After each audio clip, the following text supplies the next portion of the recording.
talk about that. That really wasn't so much in chapter 6. Ricky pointed out to me tonight, really it's chapter 8 last week I gave you guys the light version, that alphabetic anxiety article, okay? And that had that triangle model in there, okay?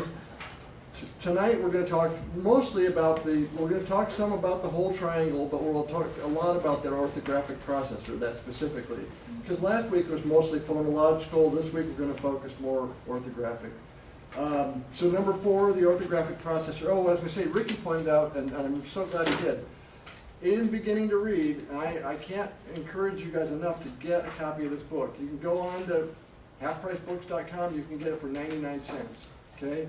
It's the most monumental book, work of scholarship and reading, period. I mean, I don't qualify that at all. In my opinion, this is the most monumental bit of scholarship on reading.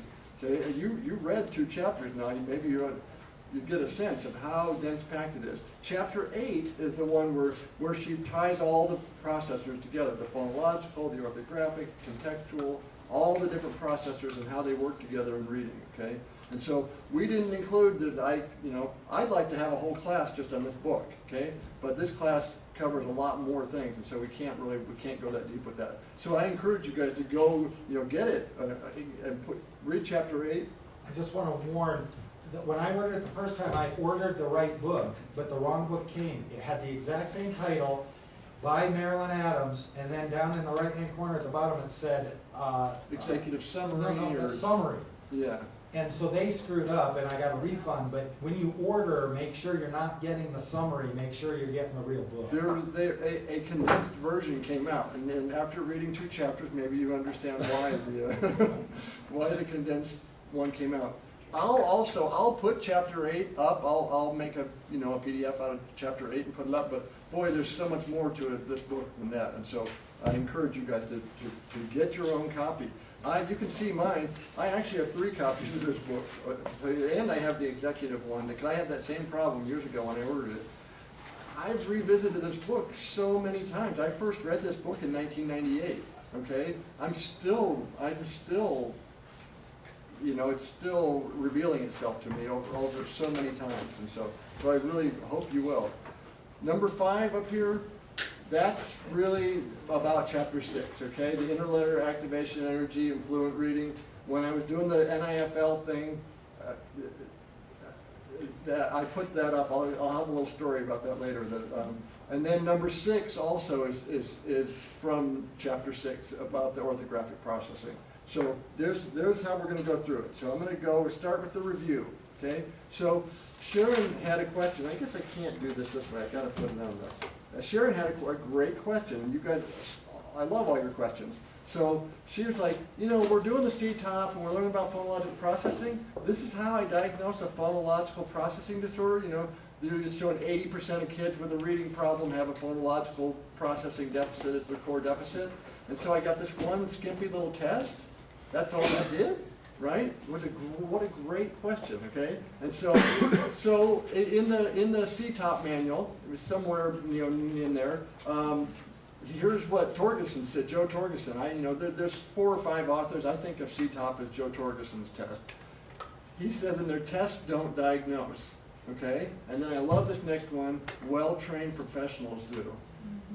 That's our goal with this class. That's why we're trying to give you deep understanding. Like the last time when I put up that slide about from the attorney about the expert not interpreting the results, you've got to interpret the results. Okay, so they're the great questions. So now how do we diagnose a phonological processing deficit? Okay, because the majority of the kids you test, remember 80% of referrals are reading based. Okay, the majority of kids you test, that's the likely candidate. Okay, so here's more from the manual. I love this first sentence. Because of time constraints and other reasons. I love that. Other reasons? What exactly are you saying, Joe? Right? You can fill in the blank, whatever you want. There are other reasons. Because of time constraints, well, I do 80 to 90 evaluations a year, and I gotta go full speed ahead to hit 90. okay? I mean, it's full speed ahead, and so time constraints are real. We too often base our diagnosis exclusively on the results of a single test. This is a hazardous practice and should be avoided. I agree. Okay, what if the kid was just not paying attention and they don't have a phonological deficit and they bombed on the CTOP? Okay, so now you're saying I'm hanging my hat. They got a phonological. You go to a due process hearing, the opposing attorney comes up and they whip out all this evidence that shows this kid doesn't have right, and you've got this one skimpy little score. Okay, you don't want to do that. Okay, it's bad practice and you're kind of putting yourself at risk. Okay. So the CTOP2 is a useful tool for estimating an individual's phonological processing abilities at a given time, okay, in a particular situation, right? Maybe they're anxious, maybe they're not, maybe they're distracted, maybe they're not, okay? Even the best test, however, does not reveal why an individual performed the way she did, right? It could be phonological processing. It could be anxiety. It could be attentional, right? There's all these different aspects. So that's where you come in. You're sitting there testing and watching and thinking about why did they perform that way, okay? A lot of the time, and I think Ricky would agree, guess what? It comes out real ambiguous. You're like, I'm not exactly sure why they, it could be this and it could be that. And so that's when you go searching for, okay, for additional evidence, okay? You don't want that one score. So how do you diagnose a phonological deficit? You got your CTOP results, okay? It's a valid, reliable test for phonological processing. Maybe the best one, okay? So it's good, all right? But that's not enough, okay? There's other standardized, the Wyatt that you'll do in the lab. The Wyatt it's not a great test, okay? They have one of the subtests is called early reading skills. And what it has is, on that one subtest, and so that you don't get separate scores, it had blending and segmenting and rhyming and all things, and they just pour all those into the same bucket. So it doesn't give you a segmenting score, but it gives you a snapshot, an additional snapshot of the kid's early reading skills, okay, including phonological skills. KTEA does have, phonological stuff, right? And so you could get a phonological score, and that's the achievement battery. So that you could have, your WISC and your CTOP and your KTEA. That could be your battery. Okay. So with that right there, so you have your CTOP. Now maybe you have one of those scores. You'd have two scores there. Okay. I like dibbles. Okay. And depending on what grade level you guys are at. Okay. Phoneme segmentation fluency. I don't know what the mandate is, to get the Reading First grant money, the K through 3, I think, but it might go up higher than that, is mandated. So at your school, you should ask, I need a Dibbles login account, so you can just go in, I go in there and I call the class up and I get the kids' scores right there, okay? Phoneme segmentation fluency, okay, there's exactly what you want right there. So if you had a CTOP score that was low, and then you have some other information from the Wyatt or the Dibbles, you see how you're building a case. It's not one score. You're triangulating it from different directions, okay? And it's over time also, because the Dibbles, those things were done at different times, and so you're not just taking a snapshot on this day and saying this is reality, okay? You would also include teacher data in your and exactly in your referral packet if there's I'll get to some like that stuff. Do you only use the PSF for Dibbles? You don't do nonsense words or letter? Well, not letter naming, but first sound fluency, all three of those? First sound fluency, yeah, any of the phonological stuff, Or yeah, I like age. all that stuff. That was my example. I wasn't sure they've changed it around some, which ones are in and which ones are out. There used to be, it was called initial sound fluency, and then it was first sound fluency, and Because it's Dibbles next. yeah, Yeah. right. And so, but yeah, and I like and the nonsense for decoding nonsense word fluency, I think is really good. Okay, Dibbles is criterion reference. It's not a norm reference thing, and it sort of kind of goes back and forth between the two. So that's the other thing too, is you're taking different kinds of scores. It's not just standardized norm reference scores. You're getting criterion reference scores. You're getting scores from different times, and you're building a case, okay, for this diagnosis. Okay.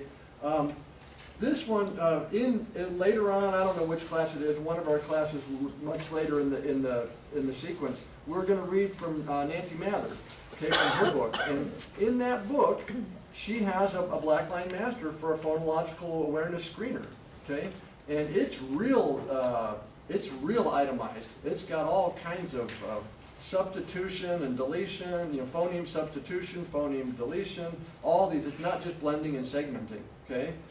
It's criterion referenced also. I can't remember what the criterion is, but you have to meet a certain level, okay? So you see there's a lot of different things that you could use, but you definitely don't want to just use your CTOP score.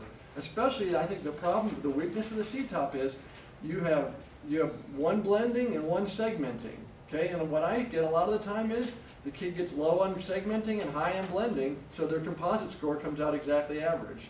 So do they have a deficit or not? In my opinion, depending on this stuff, a lot of the time they do, okay? That a lot of the time the segmenting, in my experience, they'll have a weakness in segmenting, okay? So then I go looking for other evidence, okay, that would support that, okay? And then classroom assessments, I guess, like you were saying, Chris, that, other stuff, other skills, decoding or basic reading skills that are dependent on phonological processing, if they're low, well, that supports a phonological processing deficit. Even though it's not a phonological score, if they have low decoding scores and basic reading skills that are dependent on phonology, then that supports your CTOP score, okay? All right, so then in the Contemporary Intellectual Assessment book that we looked at earlier with the McGrew and the CHC factors, I think it might be the first chapter. This guy, Randy Camphouse, he used to be director of testing for Sitecorp, which makes the WIC and the Wyatt and a lot of the stuff that you'll use, okay? And so I think that his opinions are pretty valid. He says you always want to have two pieces of corroborating evidence, okay? If you're saying there's a phonological processing deficit, you got your score over here, you better have two more things to support that, okay? I think that's really, really sound advice. And that takes you drop that right in. When you're saying Johnny has a processing deficit, here's why.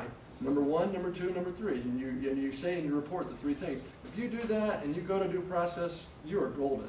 They are not gonna, they can say whatever they want. When you've got three pieces of evidence, you're not gonna fall, okay? And then he says, such a standard forces the examiner to carefully consider other findings and information, like the classroom stuff, like the criterion-based stuff, okay? Before you make, especially a really significant conclusion like that. Okay, so I think that's it from last week. So now I'm gonna move in, so why, do you have a question, sorry? Well, it's actually just more of a comment. My husband, who has dyslexia, as you probably know, because we've been talking about it, but I was telling him, we were driving in the car, and I said, oh my gosh, I didn't realize, like, I have to be the person that's gonna, like, say, like, somebody has dyslexia, and then I'm, like, really feeling the gravity of this, like, this is really big to me, and he turns to me and goes, like, you think it's that hard to figure out? I see, and I love that. Because he's dyslexic, and I guess, but to me it does feel hard to figure out, but for him, he's like, are you kidding? It's Well, so easy to figure out. On one hand, I'm with you, and my wife's like that. She's like, this is what my wife says, it's not a diagnosis, it's a description.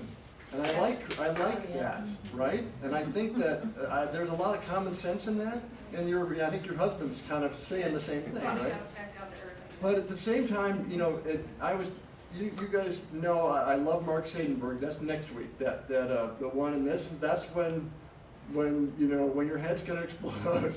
And then after that, it'll come back together. But next week is when you've gone all the way to the depths of my insanity. Okay, with Seidenberg. So I was looking. He's got all of his PDFs online, which is so great. He's got University of Wisconsin. He's got everything. You can just click, click, click, get all of his stuff. Okay. And so I, go on there and I fish around and see what I can find.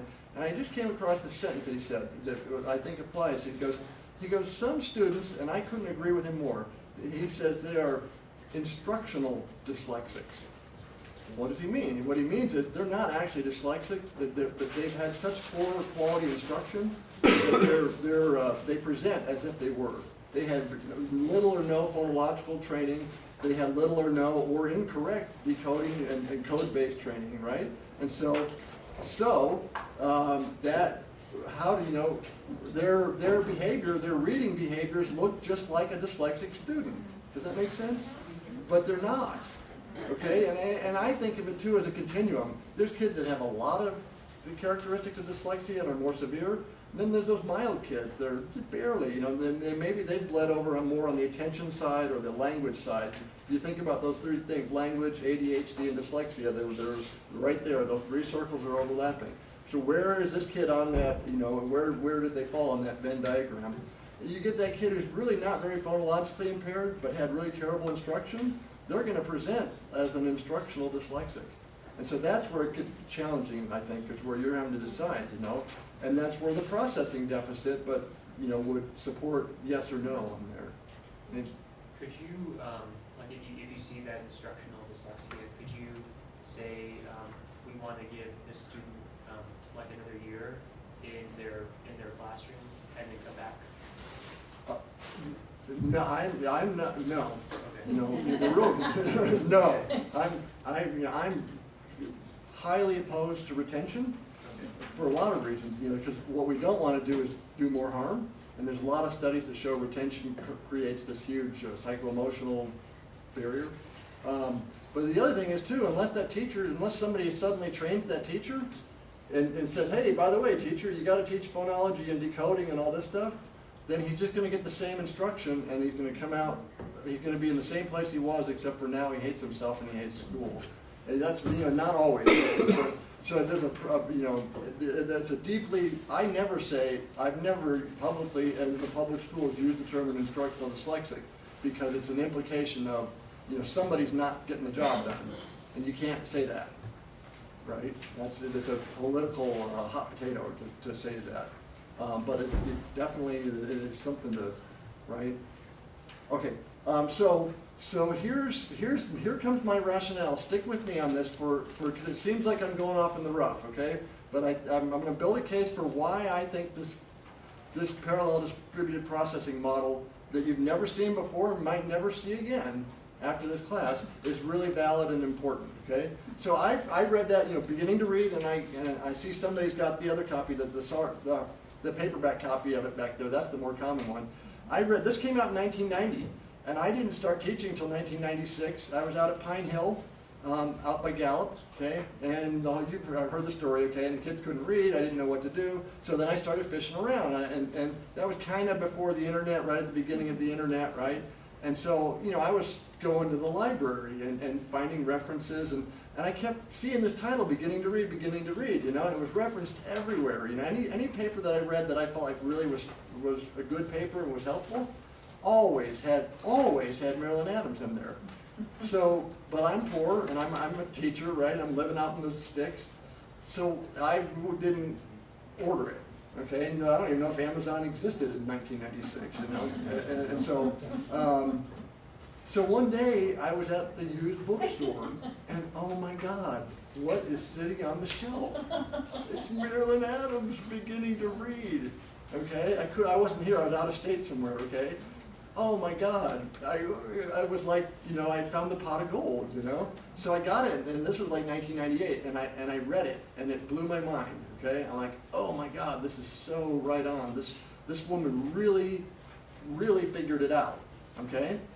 And really, that's how I felt. And I immediately started applying it in my classroom, the stuff, the information out of there.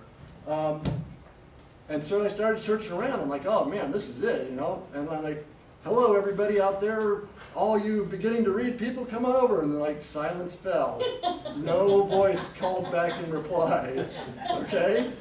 Like, what do you mean I'm the only one that thinks this is important? This can't possibly be. All right? So, we get into the 2000s, and I can find very few things. Very few, like that alphabetic anxiety thing you read hadn't been published yet. And there was almost nothing else. And I was like, I must be crazy, okay? Because I think this is so important, and it is absolutely has fallen off the map, okay?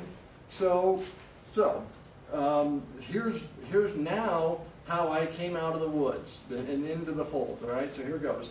This is where you just bear with me. So here's 2013 third grade SBA scores in reading, okay? This is not my opinion, okay? This is the scores, okay? So we're moving away from who's right and who's wrong, and this is the scores. Statewide, 59.7% of third graders are proficient in reading.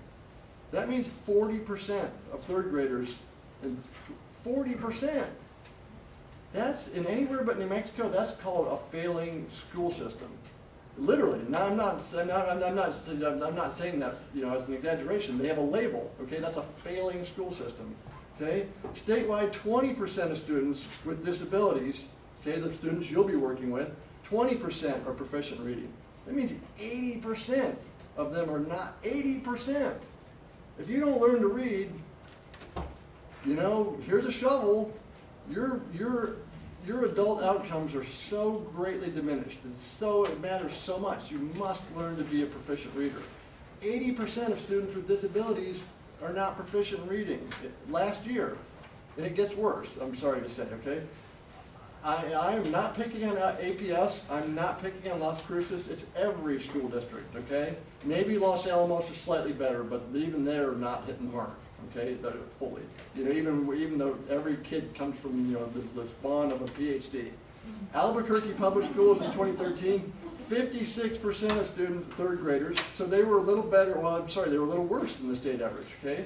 So 44% of students in 2013, and third grade is a good benchmark, I think, to base your, you know, it gets a little better, the numbers get a little better as they go fourth and fifth, okay? But that's the benchmark that's often cited, the third grade, okay? That's why they start the testing in third grade, okay? 56%, only 56%. And students with disabilities, only 15%. Okay, 85% of students with disabilities are not proficient in reading.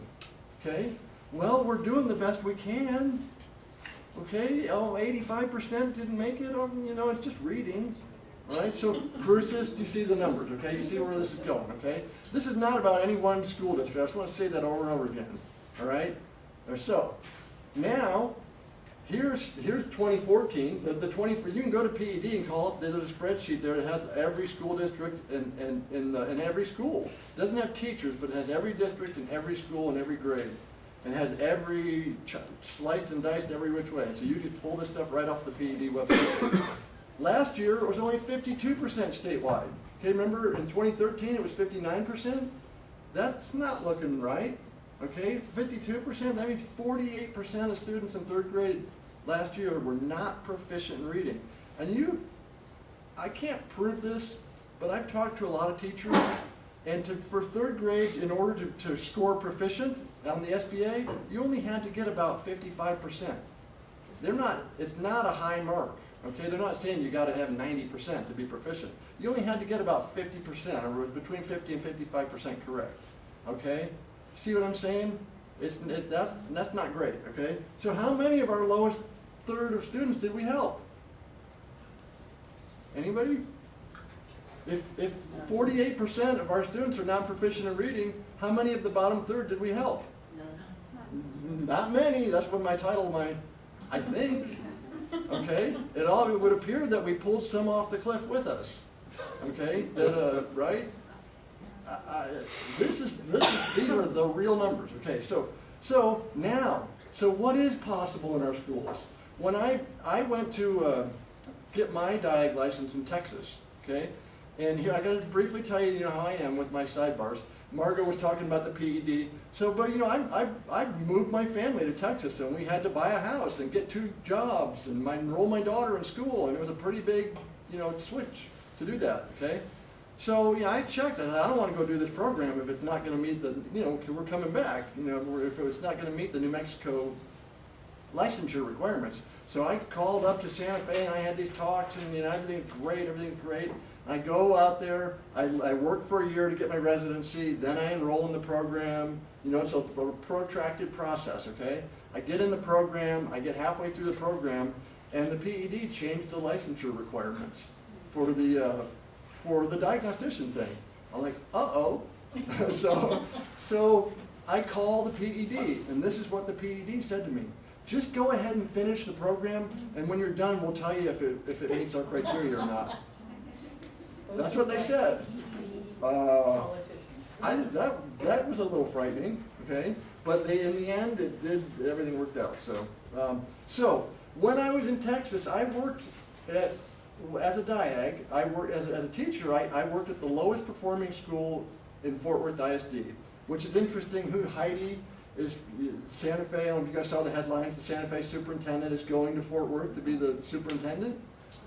I want to call Fort Worth and go, have you seen the scores in New Mexico? You're hiring, this guy's gonna make $325,000 a year? Nice. Have you seen the scores? The sole finalist, wasn't it? He's it. He's Sole the- finalist. Yeah, a nationwide search, 100 candidates, he's number one. I'm sure he's an awesome guy. You know, I mean, I don't know anything about him, but I mean, I was kind of shocked when I saw that. So I worked at the lowest performing school in Fort Worth ISD, who Joel Boyd is now going to be in charge of that school. Okay, this sounds, you know, I mean, mostly I don't even mention it, but I have to at this point. Okay, I had 100% pass in reading on the tax test, which is what they call the SBA there. When I taught at the lowest performing school, it was my last year as a teacher, okay? I got lucky. I had no dyslexic students. Okay, that's never happened to me before. In my previous 7 years as a teacher, I always had that 2 or 3 or 4 kids in my class who were dyslexic. I had none, but what I did have was a bunch of kids straight from Mexico, okay? One of the girls wrote her essay in Spanish, okay, got a 0 on there, you know, right? I got 100% pass. It is possible, but you know what I was doing? I was doing with this, okay? I took this plus all the other things, and I put it all together, and I made mine, and I had to hide and sneak, and the principal would come in, and I would take the stuff down, and then she'd leave, and I put it back up, right? Literally, you know how that stuff is, okay? I got 100% pass, so it is possible to have high scores, okay? Maybe I just got lucky, okay, that's what I thought. So then I went to work at a school as a diagnostician, which was the second highest performing school. There's 77 elementaries in Fort Worth ISD. It's a giant district, 90,000 students. Okay, so I went from the very bottom almost up to the top. Okay, so it's a completely different world. And there was a guy there who I call Superman. He's President Obama's chief of staff, Dennis McDonough. It's his brother. Okay, he comes from this super family, right? They're all super smart, super achievers. He's like, you know what? I'm just going to be a special ed teacher. That's what I'm going to do with my talents in the world. And he was incredible. And so then they had always, every year, over 95% pass. So I thought, that's because Superman's there. You know, I can't do that, and normal people can't do that. Only Superman can do that, right? So then, I worked at a school that worked. You know, it was the first time I was at a school that worked. All the kids learned. You know, there was a few kids, but not many, okay? So then, you know, it's starting, you know, well, then maybe. So then I came here, I'm as Diag, and so I'm constantly watching for highly successful schools, okay? And when I see or hear about one, I reach out to those schools. I send emails and I try to get them to communicate with me. And I've communicated with a bunch of them now. So here's what I found out, okay? So, Sean, do you work in Gallup? Yeah. My friend used to work in Gallup at Jefferson Elementary, okay? And he left there and he moved to Vermont. And when he was in Vermont, he worked as a special educator, and then he got a master's degree. Now he got one of those EDS degrees. I don't know what you call an EDS degree, okay? It's in between a master's and a doctorate. In Boston at this place called Simmons College. I never even heard of Simmons College, okay? Simmons College was one of only a very few number of colleges that's been ranked as they're properly training teachers. Well, he got out, and now he's like a reading coordinator for the sort of, I don't know, it's like a parish almost in Vermont, where it's multiple towns, and you know,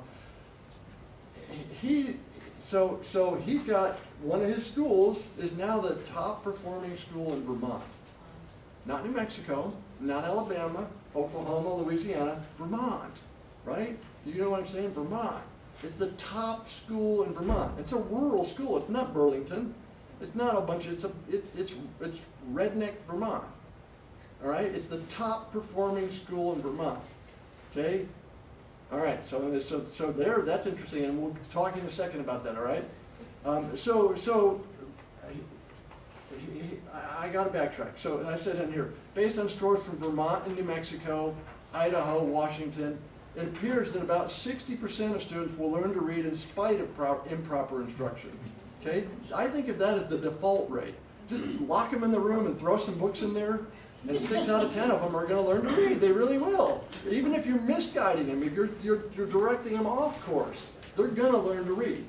Okay? But that other 4 out of 10, our 40%, they need real proper instruction. They need explicit, systematic instruction that's done properly in order to make it, okay? Just whatever instruction, we already know it doesn't work. The numbers, that's why I put the numbers up there, okay? Year after year, okay? And so in Vermont, my friend, the school, and he asked me not to say the name of the school, okay? Here's what happened. He had the principal was there who was stuck in her way. I'm not gonna change anything. We're doing a great job. You know, and guess what their pass rate was? 57%.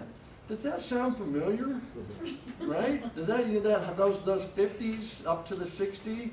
That's the default rate. Okay, that's when you're doing a terrible job. They're gonna learn to read no matter where. You could use any method you want. Okay, they're gonna learn to read.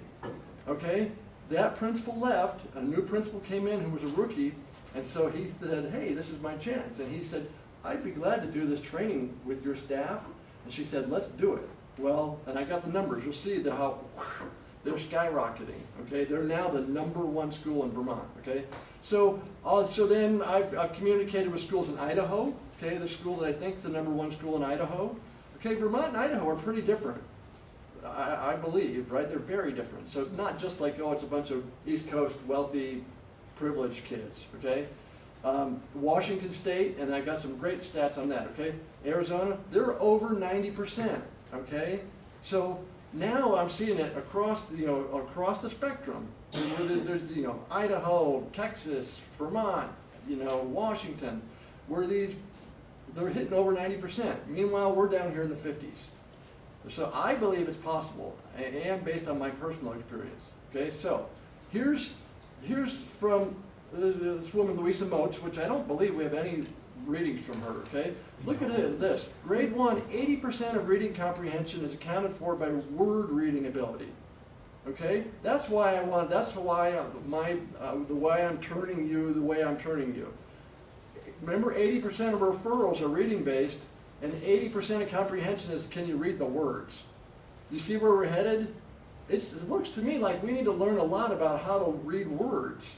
And that's why chapter 6, the orthographic processing, is really important, I believe, okay? But see, so it's 80%, it's almost the entire thing early on, right?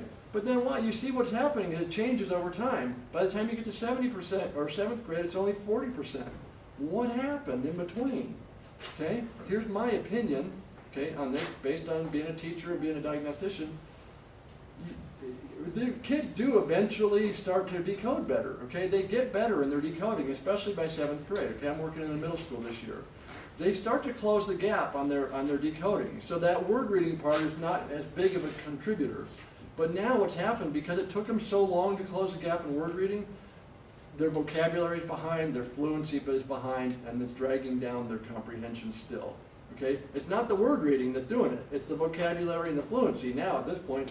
And I think more importantly, they hate school, they hate themselves, they have a ton of anxiety, they have all this psycho-emotional baggage. Now, in the beginning, we had one problem. I can't read the words.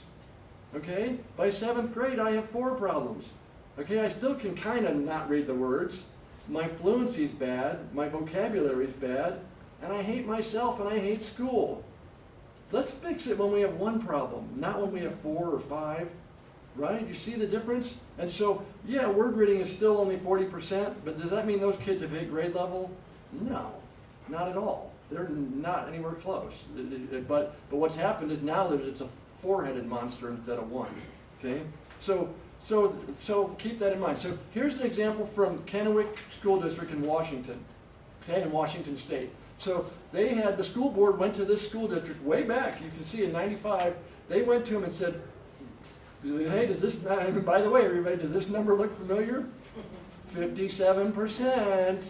Huh, maybe a pattern is emerging here, right? Okay, the school board said, this is completely unacceptable. 57% pass in 3rd grade is a failing school district, and we're the school board and we mandate that you make a change.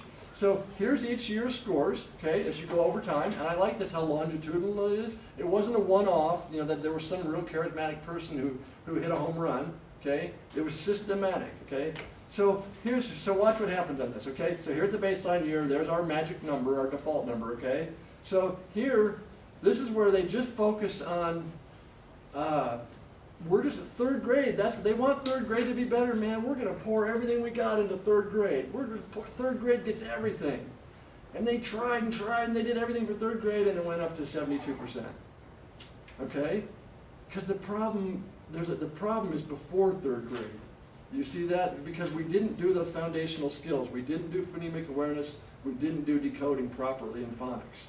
And because of that, no matter what you do in third grade, you got to fix the problem. You got to try harder, okay? So, right? So here's now as you look now, they're starting to focus on the lower grades. Look what happens to the scores.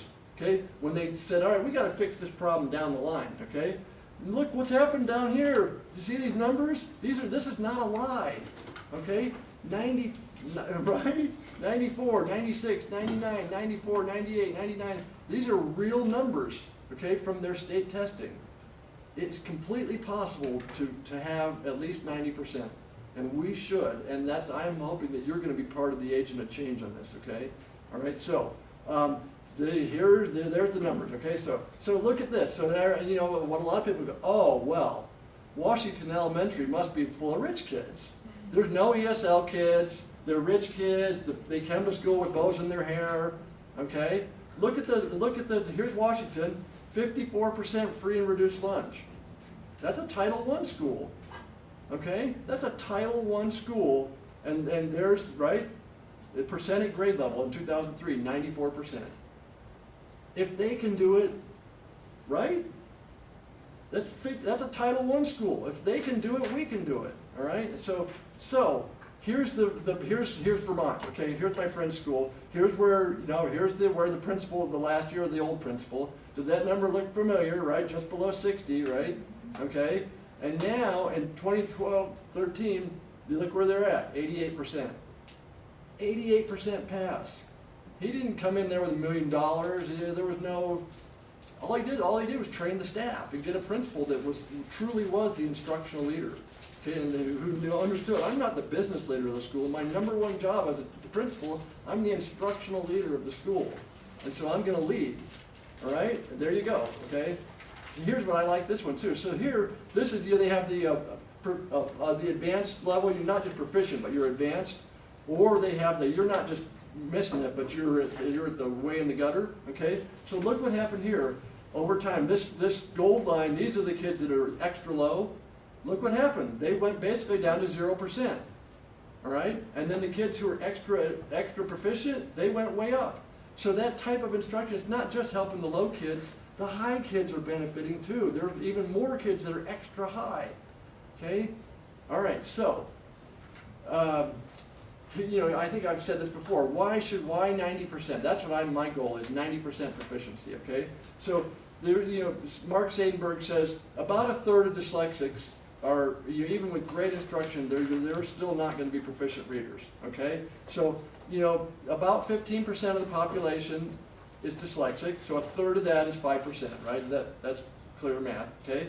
So right there, all right, we're at 95%, okay? We have 5% probably, won't, right? But then there's these other low incidents, the kids with, severe autism or intellectual disability and, right, maybe severe ED. There's those real low incidence kids, okay? So if you add it all up, I'll give you 5% here and 5% there, so we ought to be at 90%, okay? It's completely 100% doable with no extra money, all right? So here, I know you're going, what's the point? What does this have to do with Chapter 6, okay? So here's one more school, one more example that I found, okay? There's this guy, Jorge Rivera. He teaches at a bilingual school in Dallas. I was right down the road in Fort Worth at the bilingual school, and I know what they're like, okay? When I worked at several of those schools, not just one of them, okay? Every kid in the hall is from Central America or Mexico. The conversation going down the hall is in Spanish, okay? I thought New Mexico was the land of bilingualism. Over there, the announcements are in Spanish. Everybody's speaking Spanish, okay? Right? Well, that's an obstacle. Those kids are very poor, right? You know about the whole immigrant thing, like you've seen right? They're very poor, so there's a giant obstacle. They're very ESL. There's another giant obstacle, okay? And then there's just as many of them who are dyslexic, Okay, so they've got every problem that there is. Okay, well, here's his scores. 2012, 96% proficient. Okay, 2013, 97% proficient. Do you see now? Do you see the two ends that are emerging? These really good schools are hitting 95%. Okay, I don't know if anybody know about 95% group. Is anybody? There's an organization that does training. That's why that's where they got their name from. 95%. Okay, you see what's happening? Two clusters are emerging. Lots of scores over here are well above 90, and then there's the 57% group. Okay, right? That's where we are. Okay, our state, our district. And it's not just New Mexico, it's basically every state in the nation. Okay, so here's what Jorge Rivera, I found this interview with Jorge Rivera said. During my first 2 years at Dallas, right, teacher, I attended as many professional development opportunities were available. However, it became very clear to me that traditional professional staff development was not going to suffice my needs to become an effective teacher. Amen, Jorge. Right? That's right. The scores. He didn't have to say that. The scores demonstrate that. Okay. All right. So here he goes on. All the courses I have taken and professors I've met at SMU, that's in Dallas, Southern Methodist University, have made a tremendous impact on my teaching philosophy. I am now an avid consumer of educational research. That's one of my goals for you guys. Is that what you get out of this is keep chasing it. When I first met Margot, I talked about that. In a way, I kind of came full circle where the references now are referencing I've read all the references kind of thing. Not all of them, but the really the core ones. It really matters, and you really will become better. He's a perfect example. Okay. Consequently, my teaching began to improve. That's what happened to me when I read Beginning to Read. My teaching began to improve, but until then, it didn't. Okay. This is what threw me over the edge. Okay. So here's what's this have to do with the parallel distributed processing? That's tonight's topic. Okay. So SMU. Reed Lyon, who was in charge of the NICHD, who was responsible for the report of the National Reading Panel that we talked about some last week, okay? Reed Lyon got fired in a brouhaha, okay? He got kicked out because he liked dibbles. And he broke the rules. He said, you know what? If you want your Reading First grant money, you must do dibbles. Well, that's against the law. You can't do that. He's supposed to open it up for bidding and all this for some bureaucratic process. And so not all of them. Robert Slavin, who did Success for All, one of you guys I know at least was trained in Success for All. I can't remember that. Which I think Success for All is a good program. They taught it Rhema out by Gallup. My wife was trained in Success for All. I think it's a good program. But Robert Slavin had sour grapes, okay? That Reed Lyon and dibbles, and he got him fired. He blew the whistle and said he didn't follow protocol on procurement or whatever, the bureaucratic protocol. Reed Lyon got booted. Reed Lyon is brilliant. Okay. He graduated from here. Yeah. Huh? He's from UNM. Oh, really?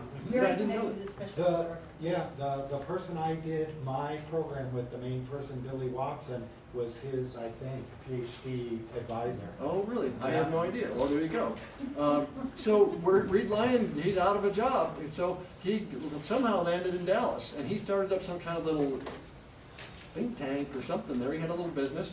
And SMU kind of said, wow, was that Reed Lyon who just walked by? Like, is that Reed Lyon? We keep seeing go by. Hey, Reed Lyon, would you like to come teach at SMU? And he said, sure. So he's a professor at SMU, and guess what he did? He rejiggered the program. Okay, all right. And look what's happening with it now. Okay, all right. So International Dyslexia Association has an accreditation thing that they do now. They're like, are there any universities, in America, that are properly preparing reading teachers? Okay, so the first 6 that they came up with, one of them happened to be Simmons College, where my friend went. Okay, and guess what he learned all about at Simmons College? Okay, about the 4-part processor. That was the foundation of his reading stuff. Okay.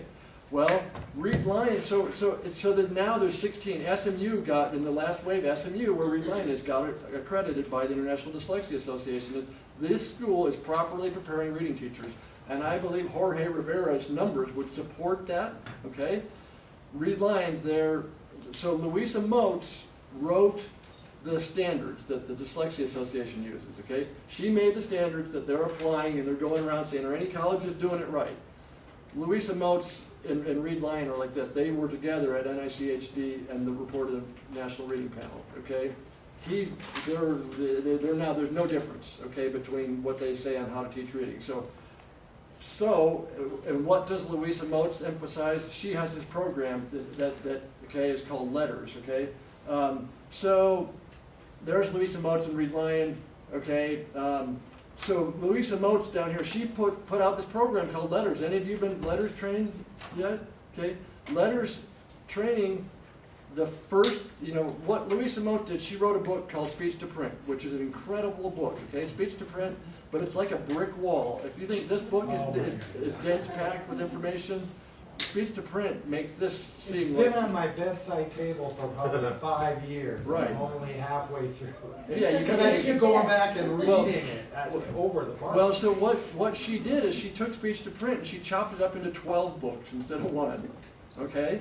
She chopped it into 12 books and she made it into a professional development program called Letters, okay? Letters is available for free from the PED. I'd like to say that again. It's available for free from the PED through the K3 Plus grant program, okay? So not everybody can go, but there's multiple opportunities. They've been having trainings in Albuquerque, a bunch of them, okay? Letters, the first module, so remember she made it into 12 modules. The first module is completely grounded in the parallel distributed processing and the 4-part processor. Hooray! A voice called back out of the wilderness. I'm not alone, okay? Not only am I not alone, but the people that are using it are hitting it out of the park.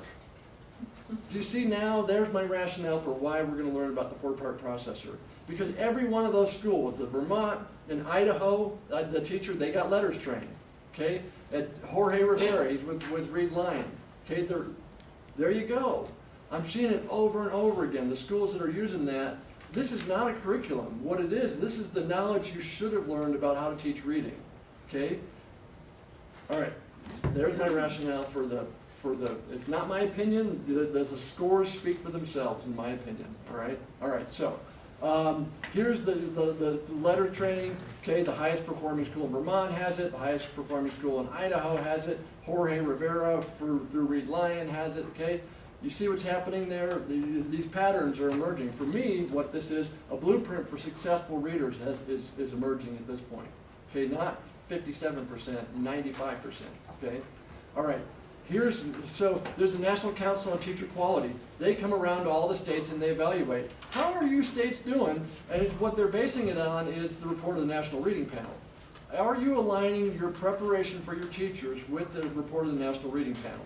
Okay, well, here's how New Mexico did in 2013. Here's our grade. It's okay, right? And then expanding the pool of teachers, D-, identifying effective teachers, right? Do you see how this might relate to the 57% pass rate? Okay, I throw this up there because this sounds a lot like my opinion, but I want as much as possible to not be opinion. I want it to be data-driven, okay, this information, okay? All right, so here goes. All right, so but I'm a reading teacher, don't I already know a lot? And so here's what I said. Maybe if you're that unusual New Mexico teacher, honestly, I haven't found any. The highest I found is in the 80s, okay? Because the problem is, it's just like in Kennewick, Washington. If they didn't do it below you, when you get to 3rd grade, even if you're the greatest teacher ever, you get to 80, okay? Because there's so much stuff that had to happen before to go up there into the 90s, okay? When I was at that school in Fort Worth, that school was the lowest performing school, and they were so afraid that it was going to be called a failing school. They had every resource imaginable. So those kids were, they had been spoon-fed all the way right till they arrived in my classroom. Okay, and so, I couldn't have gotten that without all that previous stuff happening. Okay. Here's from National Council of Teacher Quality. Okay, nationally, only 18% of 609 teacher preparation programs had all 5 essential areas, right? Phonemic awareness, phonics, fluency, vocabulary, comprehension, right? That's how the report of the National Reading Panel, and that's how all the curricula are chopped up now, okay? That's how they're organized, okay?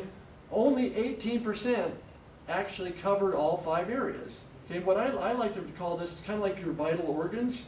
Let me just take your liver. You'll be fine without it. You don't really need all your vital organs. Okay? You can do without a liver. No, you can't. Right? And it's the same thing with these essential areas. Okay? So I love this. I love this. This is straight from National Council on Teacher Quality. A program that covers 3 out of 5 areas is not 60% as good as one that covers all 5. It's actually completely inadequate. I think our scores would support that statement. Okay, when 40% of the students or more are not proficient in reading, that would indicate completely inadequate, in my opinion. Okay, and so that's all right. All right, so I put this in. I think this has kind of been the attitude.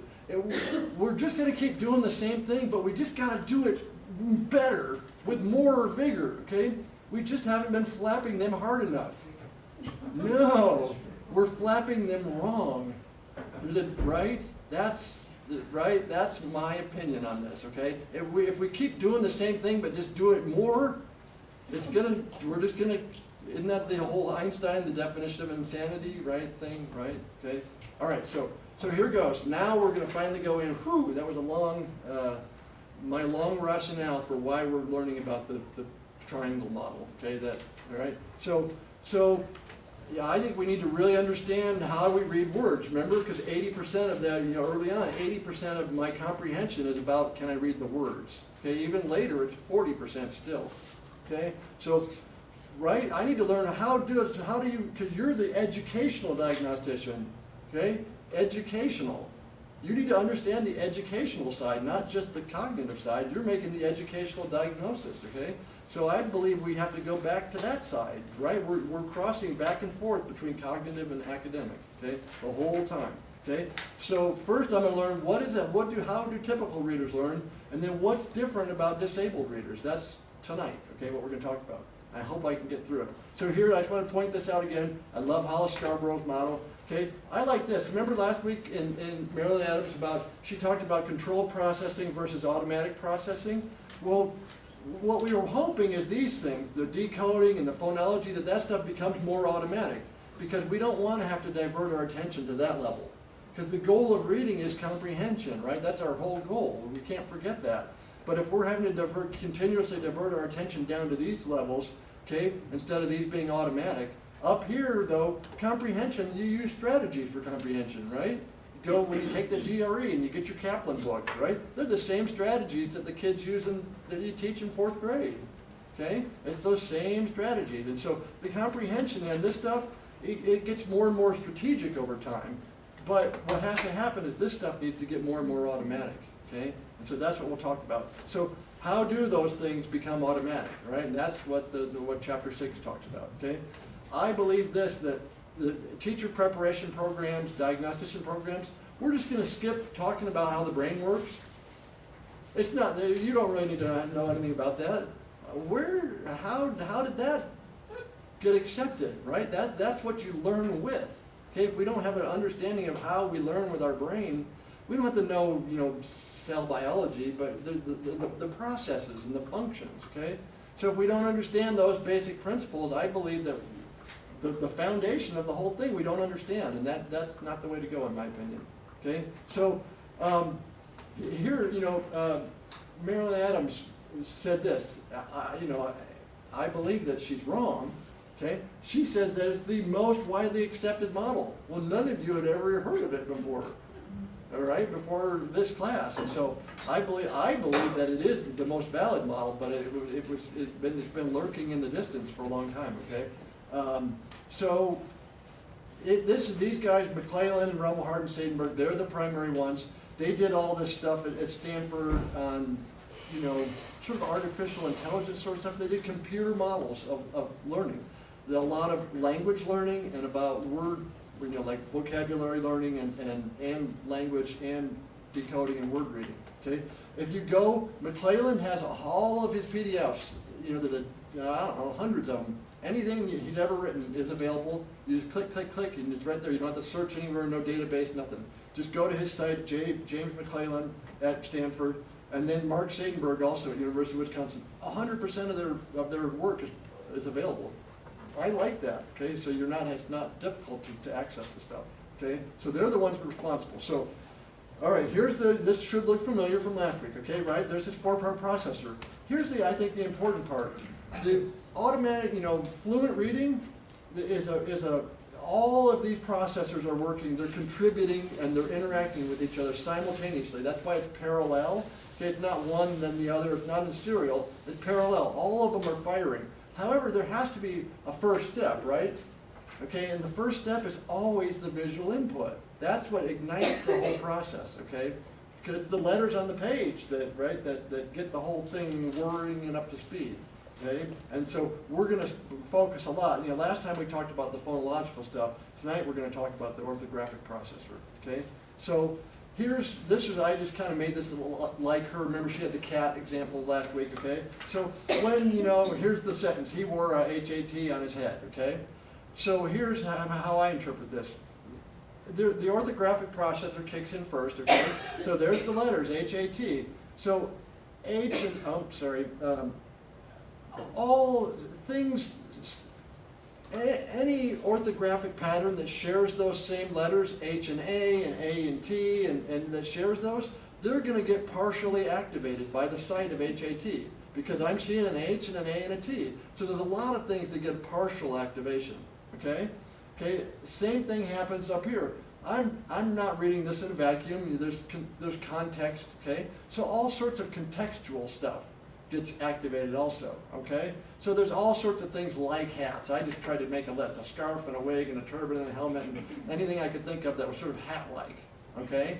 And then phonological, things that have those sounds, those same sounds in there. So all kinds of stuff gets partially activated, all right? That's the idea, that's how the brain works, right? There's a billion neurons, there's a neural net. And that activation energy automatically spreads to related things, right? That, to me, makes sense. That's the nature of our biology. Okay, you can't, why would we, proceed in a way that's anti-biology? Like that sort of ignores the biology, or is that sort of antithetical to it? That doesn't make sense to me. This makes more sense, that we're proceed in a way that is in alignment with how we know the brain works, okay? So here's what Marilyn Adams says. A word can be recognized automatically. Remember, that's our goal. You've got to have automatic word recognition. Otherwise, you're diverting your attention away from comprehension, right? And that interrupts the process, okay? It can be automatically recognized only if its spelling, pronunciation, and meaning are securely represented and interconnected in memory, okay? Well, you remember last time the phonological, that's the pronunciation part. And the kids have the fuzzy phonology, the fuzzy phonological representations. Well, right there's a problem, right? You can see that problem, okay? My phonological stuff is not well represented in memory, and so that's how you start to get those word reading problems, okay? The decoding, okay? All are necessary, none are sufficient. I love that sentence, okay? It's not any one of these, it's all of them interacting, and they're sending activation energy to each other, okay? They all have to go in concert, okay? So when activated, any memory will automatically send activation energy to other neural units to which it's connected. Okay? It automatically, all bells are rung. Okay? The way I think of it is like when you hear part of a song, you don't hear the whole song, but then it keeps playing in your head. It activates that stuff. You didn't hear the rest of it. It's that sort of thing. That activation energy automatically spreads. It's the same thing with this stuff. Okay? That's the nature of our brain. Is neural networks and automatic spreading activation energy, unless you have processing problems that are interfering with that spread of the automatic energy, okay? So as soon as I like this sentence a lot too, as soon as any given set of memories reaches a critical level of dominance, okay, it shuts off all the others. Okay, that's why it's not a cacophony up in your head, okay?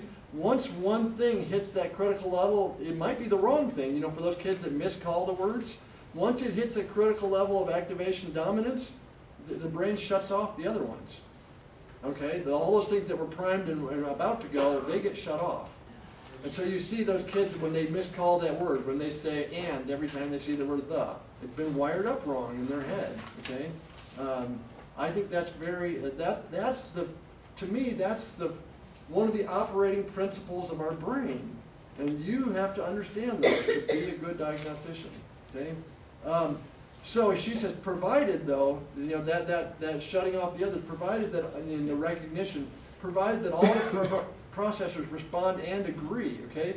If one processor is not sending the correct output at the right time, it interrupts the word recognition process. So some kids have those orthographic problems where they're skipping letters and they're right, and they have a visual orthographic thing going on. Other kids have a phonological problem. The sounds are not wired up right in their head. Okay, you can see it maybe a lot of them have both, okay? Well, if those things are not firing together and then they're wacky, that interchange, the automatic process doesn't happen. That's the problem with these kids. They can't, you get the kid, he goes, ah, he knows each sound of each one of those letters, but he can't make it automatic. Okay, you'll see it when you're evaluating. They just can't bring it to automaticity.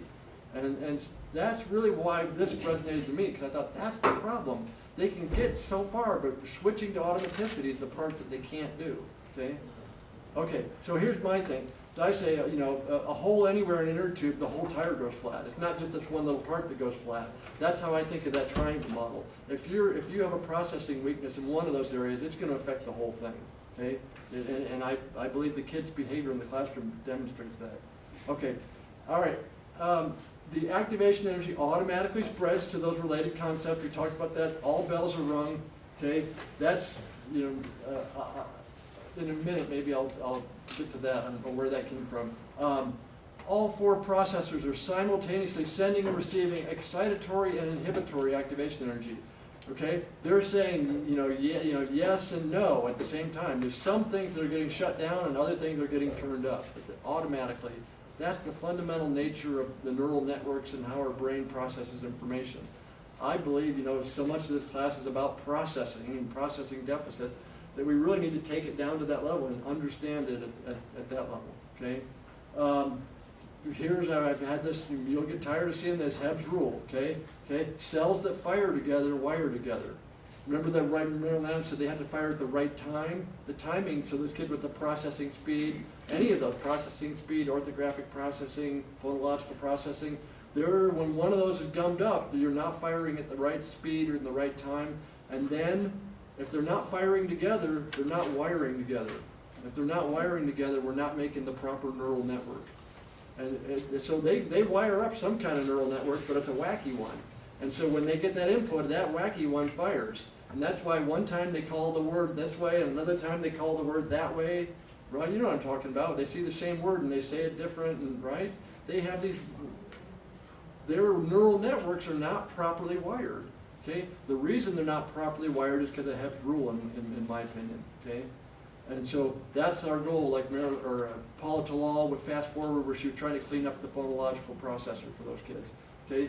The nature of the system is such that identification of words depends on simultaneous activation. Okay?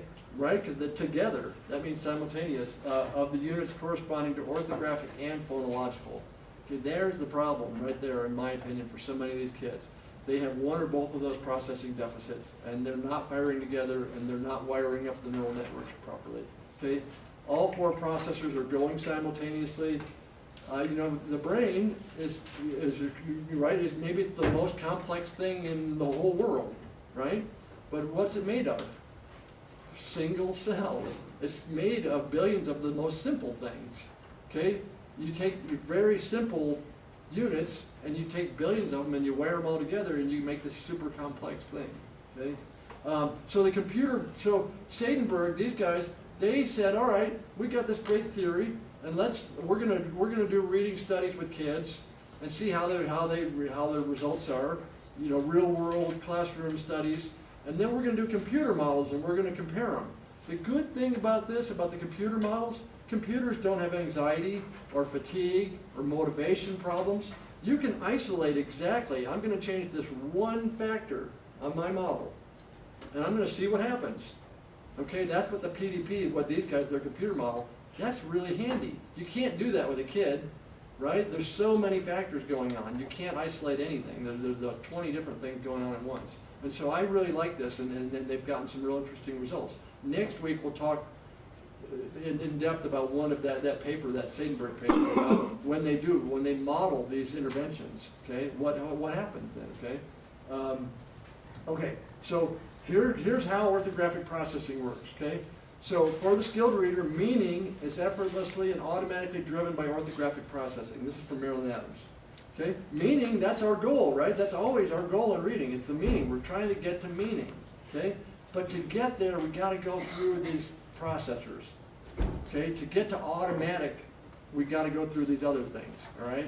And so I believe that's where there's, you know, these teacher preparation programs all around the country, they're not saying that. There's a lot of information that's contrary to that. Okay? Unless young readers are encouraged to attend to the spelling patterns of the words, they may not develop the orthographic knowledge on which this automatic system depends. Remember, what's the first input? The orthographic. Okay, that's the one that ignites the whole thing. And if you're not learning those spelling patterns, that's the input, the visual input. Your automatic system is not going to work, and that's exactly what I see with the kids, and I think you see in your classrooms also. Okay, so here's the book. I've already given my plea for this. Get that book. Okay, it's worth a lot more than 99 cents, and I think you can get it used for that. You know, it's really awesome. I wouldn't, you know, I suspect you'd have a hard time finding a copy of it in New Mexico anywhere, to tell you the truth, also, which is interesting. So here's remember I said that this started in '86 with these guys, Rummel, Hart, McClellan, okay, and they were out there at Stanford, and these guys are so epically smart, okay. This is their actual graphic from there. I got this from their thing, okay. So this is how their model works. So your brain has these little recognition units that recognize different, and this is real, okay. There's a great book called Reading in the Brain. Has anybody seen it? Stanislaus Dehaene? It's really incredible. It's a modern book, 2001. And he does a lot of biological stuff and fMRI, and he really explains that you have little cells that all they recognize is diagonal lines, okay, in your visual process, your occipital lobe, right? And there's other ones that only recognize lines this way, and they can identify, right? So these guys said, we've got these processing units that correspond to these are the fundamental things that make up all of our letters, right? You can see how you can make all the letters with these. So then if you start to combine those, you can get these letters, okay? And then if you take different combinations of these letters, you can get these words. What on earth are they talking about with this diagram, right? I mean, look at it. It's sort of incomprehensible in a sense to me. So that was, my first, when I read this book and I saw the footnotes and I went to the references and it said, Rummel, Hart, McClellan, I said, oh man, I got to get this stuff, And so I later when the internet became more robust and I found Jay McClelland out of Stanford and I went out and I got it and I downloaded his stuff and I'm like, I don't have a clue what he's talking about. It was so dense. So I love this. I put this slide in. Abandon all hope, ye who enter here. And it says down here, if you've already abandoned all hope, please disregard this notice. So I don't recommend McClellan and Rummel. You can get it. I would love it if you would read it and explain it to me. Okay, but there's easier ways to understand it. So here's when I was out there doing that. I was part of that learning disabilities discussion group at the National Institute for Literacy, and they invited me to do a presentation like this, and they said, whatever you want, just whatever. And so guess what I picked, right? Right. Of course, right? You know me now enough to know that. So I was talking about interletter activation energy and neural networks and all this stuff, and this is this worldwide forum. There's people in Australia and Canada and Hawaii and Wales and everywhere, okay? Dr. everybody, all over the place. Well, out of the forest, a voice calls back, Dr. Hugo Kerr from Wales. And he's read Marilyn Adams. He's the only person, I'm not kidding you, except for my wife, my poor wife, who I, took her arm and got her to read. He's the only person I ever encountered who read Marilyn Adams. Oh my God, I couldn't believe it, I'm not alone. So Hugo, I started, I'm typing away, he's read it. He came to a completely different conclusion than I did from reading, which I don't know how he did.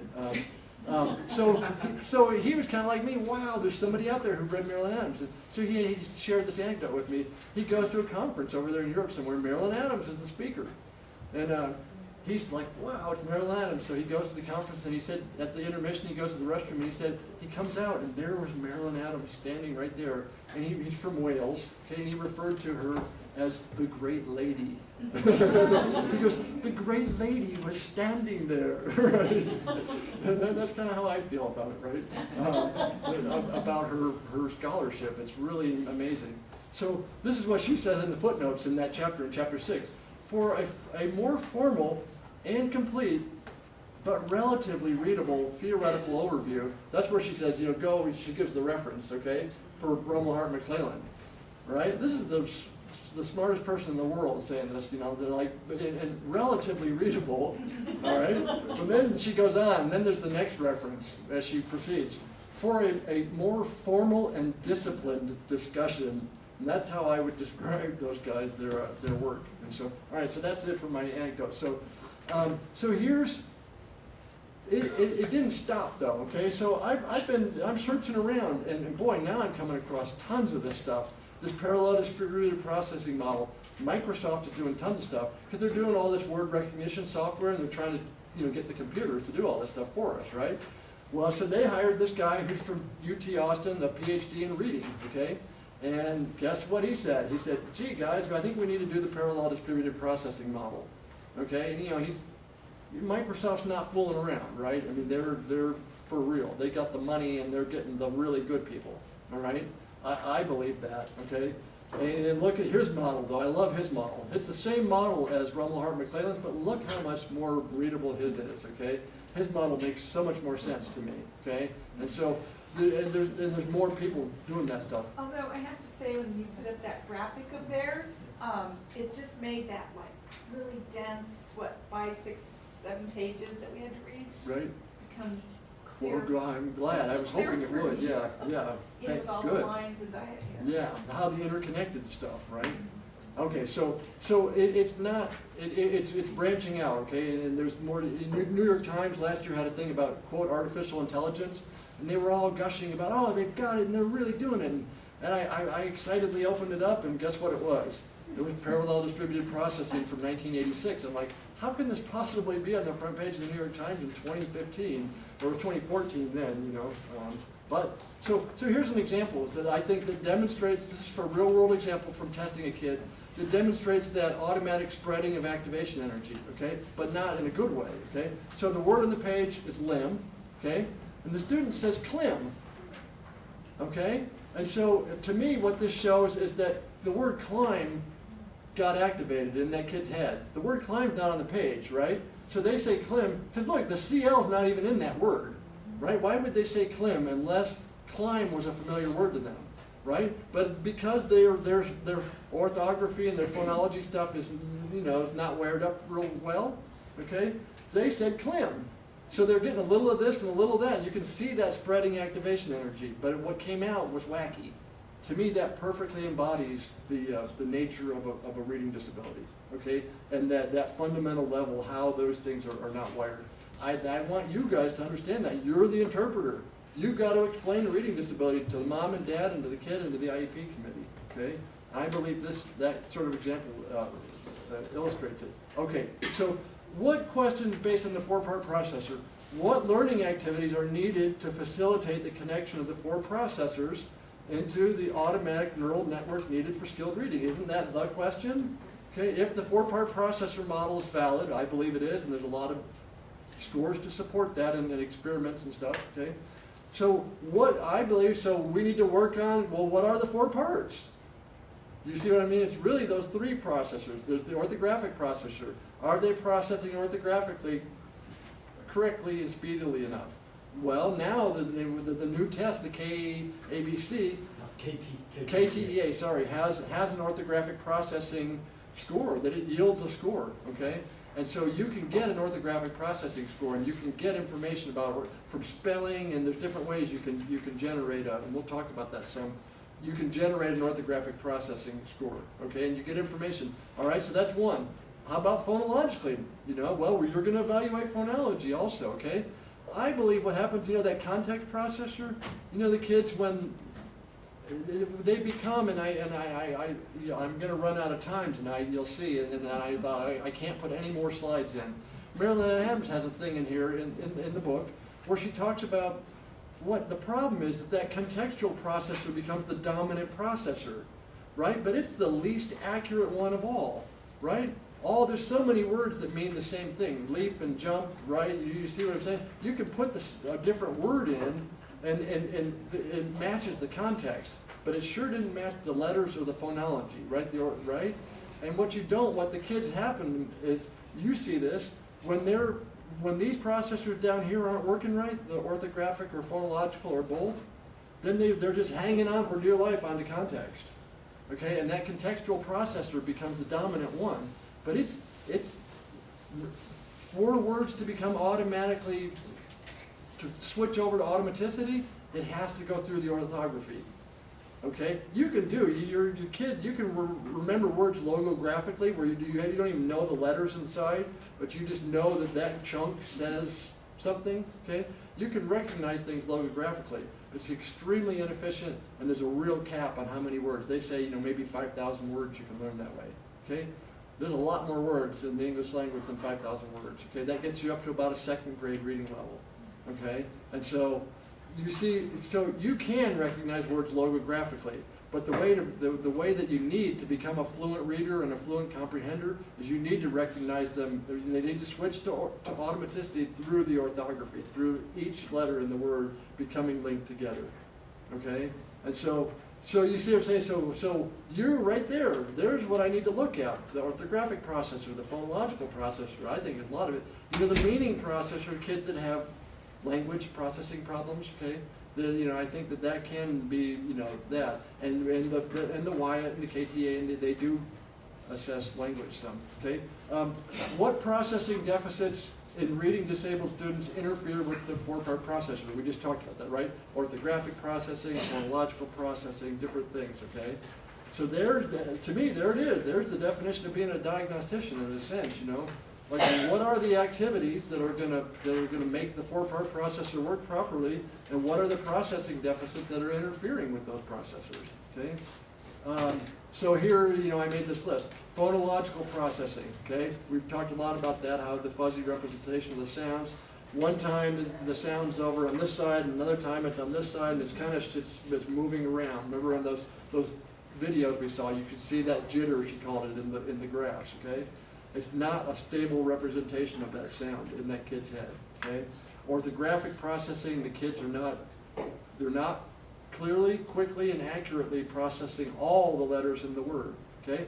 A lot of words, if you just change one letter in that word, it completely changes the word. So if I skip one letter, I miss the whole boat, okay? You gotta do all of them. So all of these things, the visual processing, language, working memory, these are the things that you guys will be measuring. Those are the processing deficits that can interfere with this, okay? All right, so here's these are what I put, my insights from working with these delayed readers. Most delayed readers have very few words that they can automatically recognize, okay, without decoding. The name of the game is to become a fluent reader and a good comprehender, you have to have what I call critical mass of automatically recognized words. Your attention is not having to go down to the level of decoding. Once you hit critical mass and automaticity with these automatic words, then suddenly it frees up most of your attentional capacity for comprehension. Okay, so that's what I see over and over again. They don't have enough automatically recognized words. Okay, there's the problem. Okay, all right. Other students their same age have large banks of automatically recognized words. Right, that's the difference between the low readers and the proficient readers. Okay, they've got tons of automatic words that they recognize on sight. They don't have to decode them. Okay. So then that leads to the next question. How do words switch over? That was chapter 6, okay, what this is about. From effortful decoding, which takes my attention, my limited attentional capacity, how do we switch from that to automatic? Things that we process automatically don't require attention, okay? And that's the name of the game, okay? Now my attention is sitting here waiting for comprehension, okay? So, back in the 90s, when I was out in the wilderness searching for how do you teach reading and what's the problem here, I read Marilyn Adams, and I'm like, all right, they got automaticity, we gotta switch to automaticity. So how do words become sight words? Okay, so I started searching for that. We have no readings in here, but guess what? This lady, Linnea Airy, okay, she's, in my opinion, she's the one that kind of has quantified and identified how do words switch over to sight words. And she has identified these stages of acquisition that you go through, from the beginning where where it's not a sight word at all, to eventually where words become sight words. And guess what? The letters training, guess who's included in letters training? Linnea Airy, okay, the 4 stages of sight word acquisition, right? And so again, I see there's this overlap, and a blueprint is emerging, okay? So, she says if readers know words by sight, that means they can automatically recognize them, and can recognize them automatically as they read, then word reading operates unconsciously. That's what we want. We want the word reading part to operate unconsciously so that the meaning part can be conscious attention, okay? All right? This suggests that being able to read words automatically by sight is the most efficient way to read words in text. I would agree with that, okay? That is the most efficient way, okay? Right? Thus, building a sight vocabulary is essential. And a sight vocabulary means it's a vocabulary full of words you automatically recognize on sight. It's essential for achieving text reading skill, okay? I completely agree with that, and that's the problem these kids have, okay? Switching words to automaticity. Sight word reading is the process by which a word is recognized automatically without decoding, okay? So here's where I get a lot of confusion with everybody in education, okay? Some people think a sight word is a phonetically irregular word, like thought, okay? Or I don't know, you guys give me one, right? Was, right? Right? They think was can be a sight word. Was can become automatically recognized without decoding. But what was is a phonetically irregular word, okay? All kinds of words can become sight words, not just phonetically irregular or irregular. All words eventually become sight words. That's our goal, okay? And so if people get confused, or the high frequency words, right? You've seen the Dolch list, the 220 words. These 220 words comprise 50 to 80% of children's literature, okay? They're high frequency. They're frequently there on the page, okay? Yeah, those can become sight words, but that's not the same thing as a sight word. And so to me, having the proper nomenclature matters. Sight words is a word that's automatically recognized without effortful decoding. A high frequency word is one that frequently occurs, and a phonetically irregular word is what it is. It's just not, it breaks the rules of phonics, okay? Like was should be W, U, right? Okay. So I just want to clarify that in case you're like, well, what, you're thinking sight words meant one of these things. What I mean is those ones that don't require decoding. Okay. So how do readers form a sight word vocabulary, and why do reading disabled students have difficulty hitting that critical mass? Okay. To me, this is how I'm chaining you through my thinking on this and how I evolved over 10 years, honestly, of working on this. Okay. So that's where Marilyn Adams comes in. Okay. Students must have learned about the relations among the visual features that signal individual letters. So you got to, like the features down at the bottom of their thing. You got to be able to automatically recognize the letters. Okay. If you're still struggling on your letter recognition, then that's going to interfere with your chunking, your orthographic stuff. Okay. You'll see them. You'll see those kids. I still regularly get kids who, the younger kids who are not automatic on their letter recognition. They can't visually. Letter naming fluency on the dibbles is really a measure of that, okay? You must have learned about the relations among the letters that correspond to frequent words and spelling patterns, okay? Those things you got to start, like the Spalding, the phonograms and stuff, those word families need to start to become bonded together in automatic, okay? Students must have acquired the associations that link spelling to speech. Okay, that seems obvious, right? But that's right. These are the things that must happen to switch over to automaticity. Students must have learned association between spelling and meaning. So you see how that supports that triangle model. We have orthography to meaning. We have, orthography to pronunciation, also the phonology. Okay. So word recognition problems lead to comprehension problems. That's stating the obvious. Remember that thing earlier from Louisa Moe, 80%. at first grade, 80% of your reading comprehension is accounted for by your ability to read the words, okay? By seventh grade, it's still 40%, okay? Only as word recognition has become automatic and they devote attention to understanding the meaning. We talked about that. So I like these experiments, okay? So watch, they trained him on these nonsense words. They trained him until they could automatically recognize those words. So they became sight words. So you can see how they wanted, you know, like this is cradle, right? It's not spelled normally. And so they trained the kids where they could automatically messenger, satisfy, right? These are the words, okay? They had a whole, you know, 16 different words, okay? Those are just some examples. And then they measured their reaction time for recognizing those words, okay? Once they had switched over to automaticity, okay? Now, then, you know, I love this, how the psychologists are, then they alter the spelling, okay? So cradle becomes cradle, right? It's still not the standard way, okay, right? And they changed the spelling. We're gonna let's see what happens when we change, they've got this automated. We're gonna change the spelling and let's see what happens to the reaction time, okay? So, here's the high first graders. They had these 13 different ways they altered the spelling, okay? The high first graders, they noticed 11 of those ways. It affected their reaction time.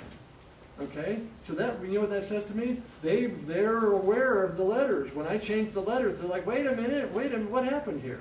Okay, their reaction time changed. They have a fully specified representation of that word. Fully specified means all the letters are specified in there, right? Okay, and when they changed the spelling, those first graders, the proficient readers without phonological and orthographic and processing impairments, they were sensitive to those changes in the spelling. Okay, so watch what happens. So the low first graders were only sensitive to half of the spelling changes. Okay, you see what's happening? What's represented in their head for that word is not fully specified. I can change the letters and they don't even notice, right? As half the time they didn't even notice that when the spelling changed. That sounds a lot like what I see with these poor readers. Okay, where they call the word differently, you know, and similar spelling. They, you know, okay. So what about the older kids? The older ones, this is so interesting to me, the older ones, only 4 out of 13, only a quarter of the spelling changes were they sensitive to. So it would appear they're getting less and less specified representations in their head of how those words are.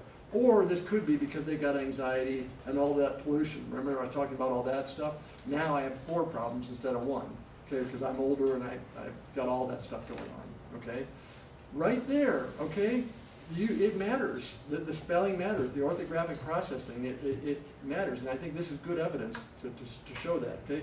And this one, this is the one that really, older disabled students were only sensitive to changes in the initial and final letters. Boy, I see that a lot when I'm testing those kids. They get the first sound right and they get the last sound right, and in between, no. Okay, right?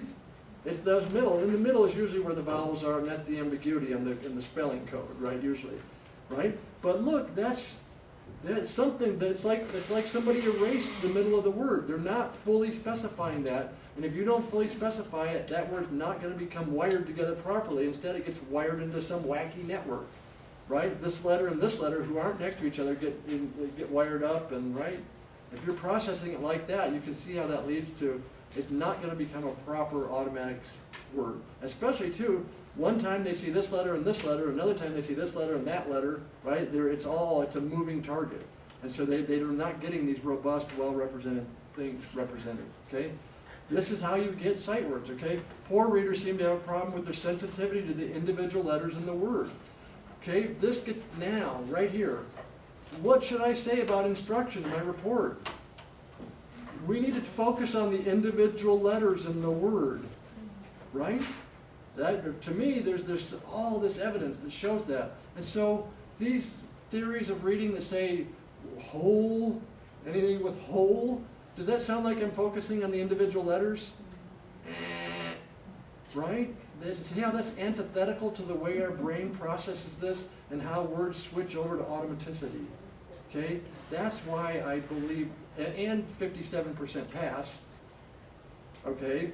Also, where no one's heard of this stuff, but we're at 57%, and then the ones who have heard of this and have been trained in this are at 95%. Okay, and as I bring it around, okay? Okay, this compares, this is exactly what I see when I test the kids, you know, where they're not sensitive to all the letters and the words and the first and the last letter, all that stuff. So it has ecological validity. It's not just theoretical, and they didn't just do some experiment at NYU. In the classroom, that's what's happening. In my experience, you know, as 8 years as a reading teacher and 11 years as a diagnostician, okay? Okay, and so I see this convergence of all those things, the real world, the research, all this stuff coming together. So letters frequently seem together become associated, and they begin to share activation energy. This is chapter 6, okay, right? And that's the name of the game, okay? That speed, that's how the things become really speedily and automatically recognized. Is that those, when I see those first letters of a unit, a string of letters that I know and have automated and wired together, just the sight of the first letter automatically starts firing everything else, even before I've gazed at it, okay? All right, so here's another experiment. So the words are presented on the computer screen. I think this one's out of chapter 6. So one letter at a time. So they got the kid looking at the screen, okay? And these are skilled readers that are doing this, okay? They're presenting it one letter at a time. So you can't have activation energy, right? You know, no priming, right? Because there's only one letter on the screen, okay? Letters are presented for 1/200th of a second. That is, right? I wouldn't have thought you could actually perceive the letters that quickly. 1/200th of a second, okay? All right? Skilled readers' ability to recognize words depends on the duration of the dark interval between the letters. So if I have, this letter comes on, and as soon as this letter goes off, the next letter comes on, and there's no dark interval, they could recognize the word. Guess why?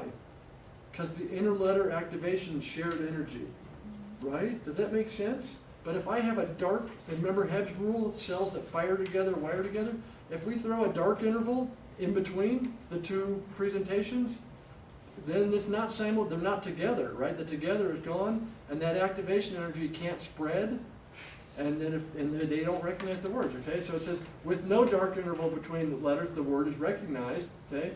But when the time between the offset of one letter and the onset is lengthened to a few hundredths of a second, recognition drops off precipitously. Does working memory have anything to do with this dark interval? I think it's way faster. As she said in last week's reading, the sub-attentional machinery, I think she had some term like that, okay? It's at 1/200th of a second, no, I don't believe I think it's just spreading, automatic spreading activation energy. Whereas working memory is really attentional based, right? And so I don't think so. So, you know, so here's what I would say. Is it possible, so we see that 1/200th, if I separate those letters by a few hundredths of a second, my ability to recognize the word drops precipitously. So I say to you, is it possible that the kid's phonological or orthographic deficit could cause a 200th of a second? Absolutely, right? I mean, right, you see what I'm saying? That's such a brief thing. Those processing deficits are causing huge delays. Not in the hundreds of seconds, in the seconds, in the whole seconds. There it is. To me, that's a learning disability. My processing stuff is interfering with the activation networks forming, or from firing if I've already got them formed, but they probably don't. Okay, there's a learning disability. So how do you explain that at an IEP committee? I'm still wrestling with that. But as long as you understand that, that's your job, is to understand that. You're the interpreter. That is the nature. Remember, most problems are at the word level, okay? My comprehension problem, my fluency problem, my vocabulary problem are almost all driven by the decoding level.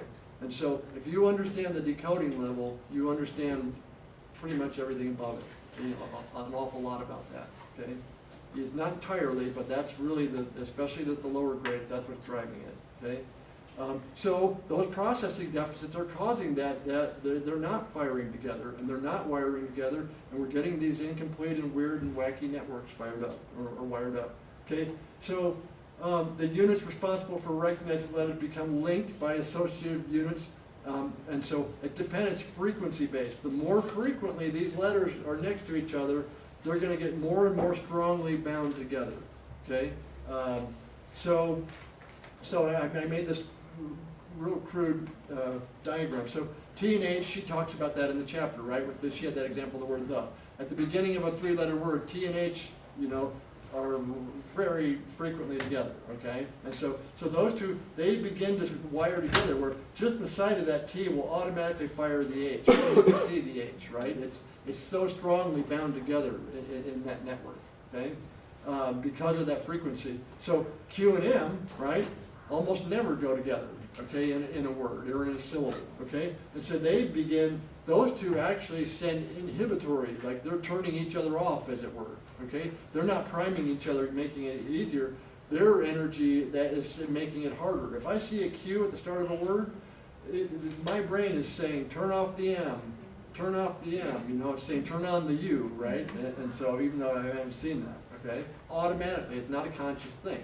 It's frequency based on how frequently. So you can see that if you're not looking at every letter, it's going to interfere with your frequency of how often I saw them together, and you're going to start to wire things together wrong and incompletely, okay? All right, so the letters become associated, okay? They start to wire together, and so where the side of one starts to prime and pre-activate the others, okay?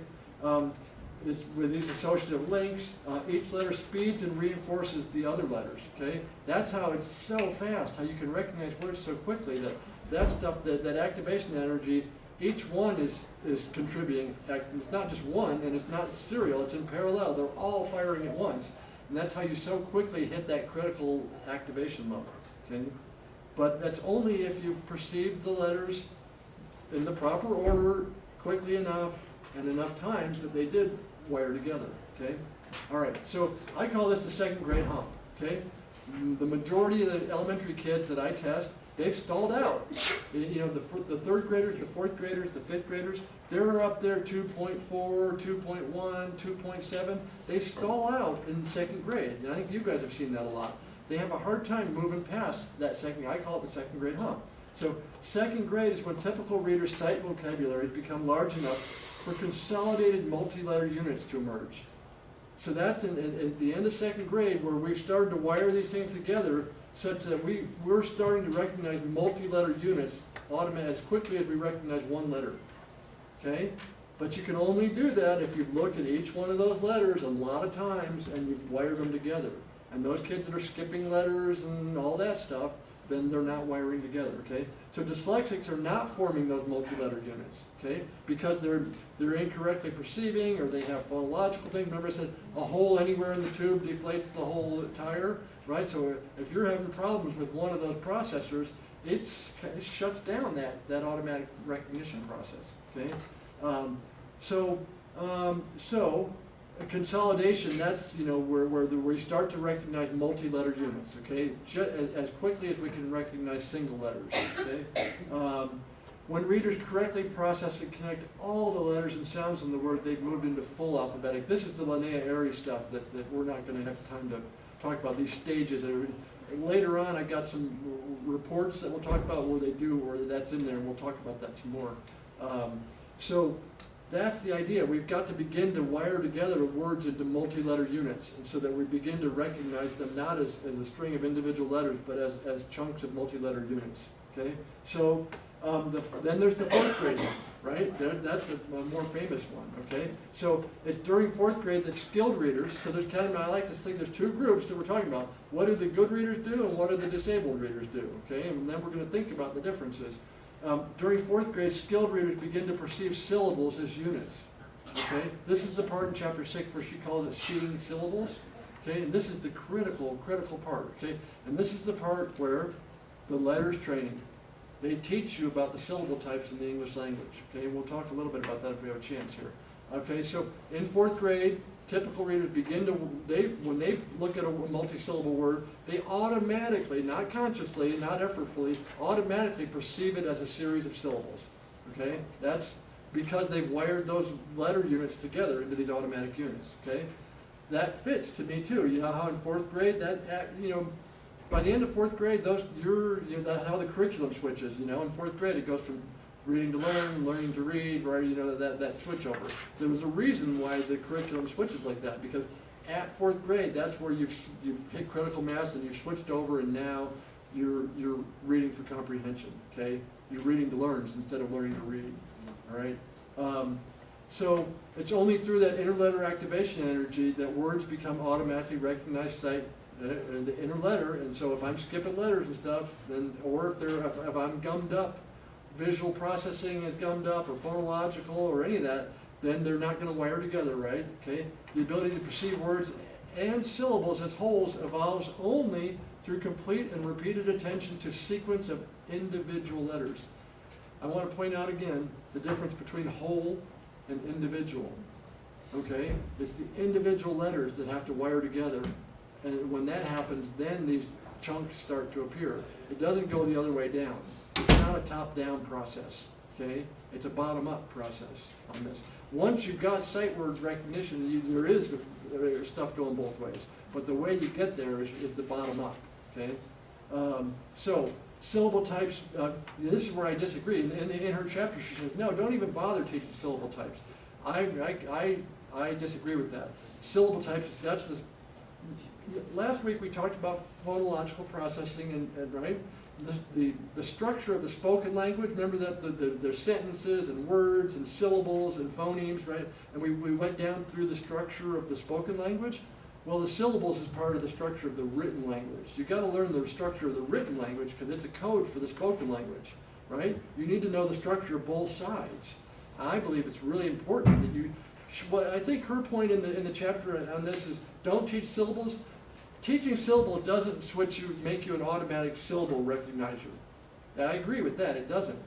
But what teaching syllables does is, especially for the disabled kid, they need something. They need, because when they're sitting there and they get to that vowel in there and they're trying to hack their way through it, you know what I'm talking about? How you pronounce the vowel in a syllable is determined by the syllable type. Okay, so if we don't teach that kid, other kids, and she talks about that in there, I think, about extracting in chapter 9, about the nature of learning, about an abstracted versus, not a rule, and are rules necessary, okay? For that disabled kid, the rules are necessary. That's all they got, because they're not getting that automatic. Typical readers don't need the rules. Their brain automatically starts separating the stuff out, and they behave in a rule-like way, even though they never were told explicitly the rule. But the disabled kid, they need the rules, in my opinion. It's really essential. So sound it out. The way, how many times have you heard somebody say that to the kid? Just sound it out, Johnny. Okay? Well, if I've never taught you the syllable types, you have no idea how to sound it out. Because then, I'll show you the examples here. I think I have them in here. The sound a letter makes depends on the type of syllable which it occurs in. Okay? So here's the letter A. Okay? Here it says A. Here it says A. Here it says A and and R and A and aw. So sound it out, Johnny. Which sound is it? Do you see where the confusion comes in? If I don't teach those syllable types, if I don't teach open and closed and schwa, right, schwa, R-controlled, vowel digraph, vowel diphthong, if I don't teach those syllable types to that student, he's just going to do what they do. He's going to hack his way through it. Wasn't it in chapter 6 where she had that bar graph and showed that student how they fought their way through the reverence? Right? You can see they and they have a blow by blow of how that student's trying to sound it out. Nobody ever taught that student how to sound it out. The key to sounding out a multisyllable word is the syllable types, which is the structure of the written language. And that's Orton Gillingham is really, so few of you are Orton Gillingham trained. This is what I say, you got to teach the syllable. I have a giant section in my recommendations. You must teach the syllable types. Okay? How many of you were trained in the syllable types? For the record, I want to say there's 2 out of 26. Okay? And you're an SLP, right? That's it. I wasn't trained as a student. Oh yeah, exactly. I have to go back Thank later you. and learn I was as a gonna, as I 2 was a like. lot. What's that? 2 would have been a lot. Right? 2 would have been, yeah, exactly. I was expecting, I knew because some of you had said in the pre-survey that you had Orton Gillingham training or some other trainings that would have emphasized that. In your teacher preparation program, I meant to say, how many of you were trained in? Just show of hands. Yeah. No, Project Read does it, it's actually a curriculum. Say it again. Project Read is a curriculum that we were trained on. Okay, Yeah, okay. and they- But see, that's that's the Gallup professional or development. At where you went to college. No, at Gallup, it's a See, curriculum that they train. but you see Yeah, that. see, we're talking about trained as a teacher, did you get trained, Right. any of you? Remember the thing Nobody. about how only 18 of the 609 programs were doing, 18%, right? Right, and that's their, their validity, the ecological validity. None of you, and me neither, and I don't think Ricky or anybody, when my teacher preparation for you did not train this. Well, how, what, right? You have to know that stuff, right? That's the structure of the language, and so these low kids really need that. Okay, the 40% who continuously are not proficient in reading, this is what's going to pull them over the line, and that's what the letters training has that in there. Alright, so we're evaluation diagnosticians and we're in the IEP saying that we need to do this, but then the reality is in the school there might not be teachers who have this training in which to give it. That's Well, you're right, the majority, yeah, so I try to educate them honestly as nicely as I can, is without, being a gotcha or, my goal is to help this student learn to read. That's really, and I realize that you gotta dance the dance to get in there. And I work with the principals as much as possible, anybody that will, right? And I do some in-service with the special ed staff sometimes. And so you're right, I completely agree that almost every single teacher you interact with will not have been trained in this, but it is getting better. So that's why we have Brant teaching this So- class. Do you have resources that you give the parents to work with the kids? I do. I have, and I can, and I promise you guys, I'm gonna, in Dropbox, I'm gonna make the supplemental folder, and what I say is just download all this stuff and just make like the Brant's Crazy folder. Because eventually you're gonna go, oh yeah, there was that other one, and just make a pile, make a trash pail. And I've got a great, it's a pretty parent-friendly article that I print out that talks about the 6 or 7, some people say 6 or 7 syllable types. Okay, and so I'll give it to the parents, like as I'm talking about it, it depends on, Ricky talked about that, not every parent is available to learn, but especially the ones that are, then I'll give them a copy of that, say, when you're working with your kid at home, you need to understand this too, because you parent were never taught this stuff either, so. The state has the dyslexia modules. Right. That are not bad. They're Yeah. a good resource for the teachers to watch, and Yeah. parents can watch them too. Right. I know Louisa Moats is in there, and Sally Shaywitz, and a lot of the people we talked about in here are in there. Yeah, I think that they're pretty good. And they're gonna do the REC9 website. Yeah, and I don't know. Professional development. Yeah. The Region 9, Mm-hmm. yeah. Can parents access those? Or do You don't have to have a Yeah, there's special no code login, to huh? go Yeah, in, you yeah. just know the. yeah. I have too, and I'll bring some from National Institute for Literacy. I got a good, and it's available as a PDF also, but there's some good, used to be like these parent manuals that they had. They were little booklets kind of thing, 20 pages long. And before National Institute of Literacy went out of business, when they pulled the plug on it used to be I could just call up and and they would send me a box of 100 of these books. And then they were going out of business, and I called them, I said, you can't go out of business, I need those books. And they said, how many do you want? And I said, just send me as many as you'll send me. And so I got like 5,000 of them in my garage, right? The whole, my garage is the National Institute for Literacy warehouse. And so but they all are still available as PDFs online, and so I have done that also, where I'll link the parents to that. And so I'd rather give them the hard copy though, right? Okay, so there's the kind of bringing the stuff around, right? The structure of the language stuff. Remember what I said before, the programs that seem to be successfully doing it are the ones that focus on the structure of the language. Both the spoken language stuff we talked about before, and then this stuff, the orthographic, the written language structure, okay? Okay, so you gotta automatically chunk the syllables, and so here's how I tried to make how this seeing syllables. So here's this experiment that she did on do we really perceive the syllables, okay?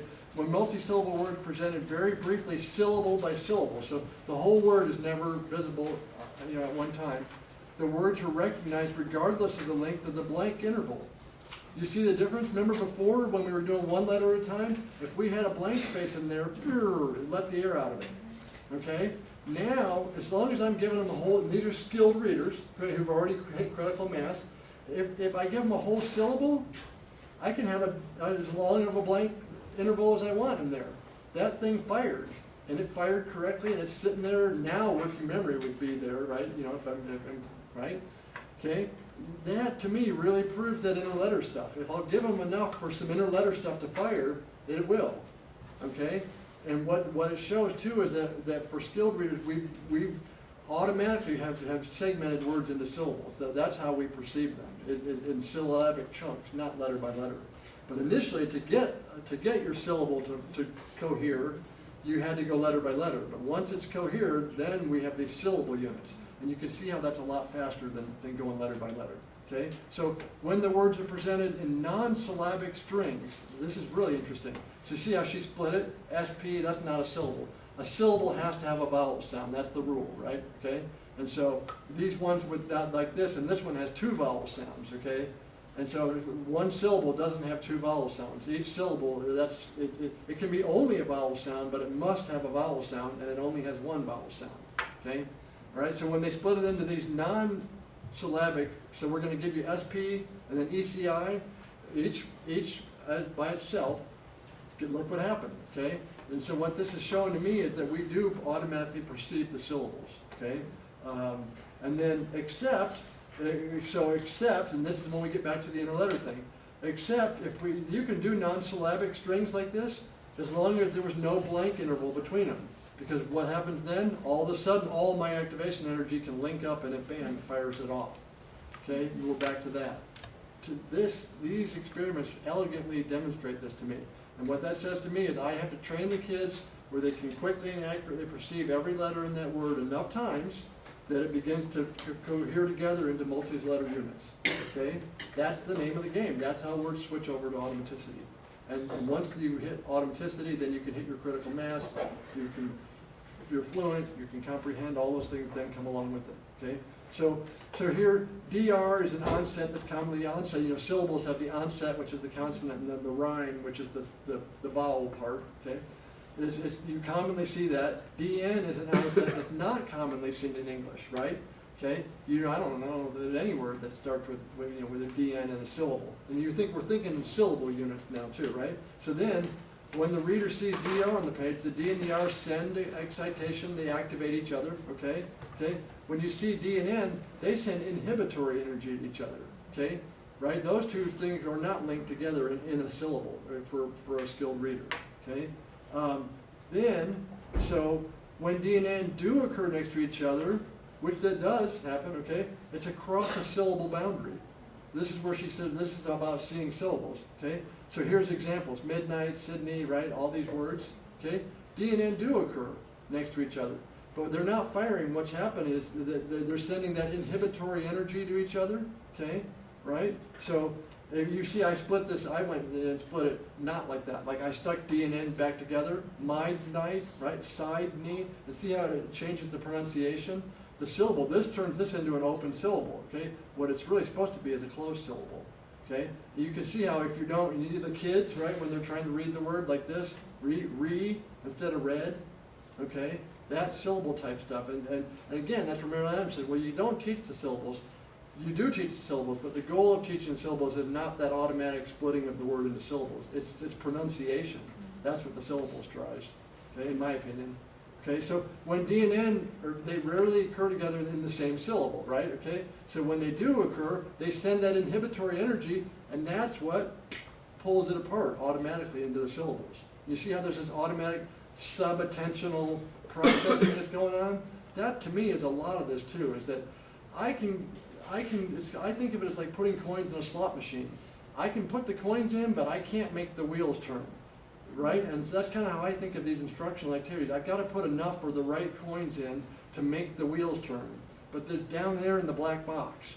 And that sub-attentional stuff, like this automatic splitting, it's real and it really happens, but that's not the part you teach. What you teach is the stuff that feeds this process. Okay? All right. So they inhibit each other. This automatically pulls the syllable apart. And I emphasize automatic, right? That those weird letters like that do, occur next to each other, automatically tell your brain, the brain says, all right, great, rip these apart into the syllables, okay? And it's not just that, it's being pulled in the other direction too. I think I said that up there. The letter on the other side of that D is pulling it back this way into a unit on this side, right? The MID. It's being pulled together here and pulled apart here, okay? So students are not taught that D and N send inhibitory energy. That's what I think she means. Like, don't teach the syllables, okay? Okay. This rule, okay, right? It's rule-like behavior. D and N, right, do not occur together in a syllable. It's based on the frequency that we see these things, okay? You didn't actually ever teach them that rule, but eventually, when they process it enough, rule-like behavior emerges, okay? So here's these stats, right? D is followed by one of 8 letters 90% of the time. So 90% of the time, it's going to be one of these letters right after your D. Okay, so see the frequency, now we're talking about the frequency. Okay, D is followed by the other 18 letters. It's almost always across the syllable boundary. Okay, so you see how there's that frequency stuff. So here's more of that stuff. A D followed by a B, a D followed by a C. Okay, it is followed by those other letters sometimes, but it's almost always across the syllable, and so your brain begins to automatically chop it up. Okay? All right, so here's a list, this experiment. They had 10 lists of 7-letter single syllable pseudo words, so you can see where they made these up, okay? And then they read 10 lists of 7-letter 2-syllable pseudo words. So you can see down here where you can see where you have a syllable split here, right? And on this one, I guess it would be frass, right, between the S and the T. I used to teach, in spite of her, and Marilyn Adams wrote that open court curriculum, and open court said, do not teach the syllables. And I thought, that's not right. And so I tried to come up with my own syllabication rules because I couldn't find them anywhere. And so what I taught the kids, this is before I had been trained with one later when I was trained in Saxon Phonics in Orton Gillingham, the double consonants. This doesn't say crib babble. There's not 2 B sounds in that word. You put that second B in there so that there's to split it apart.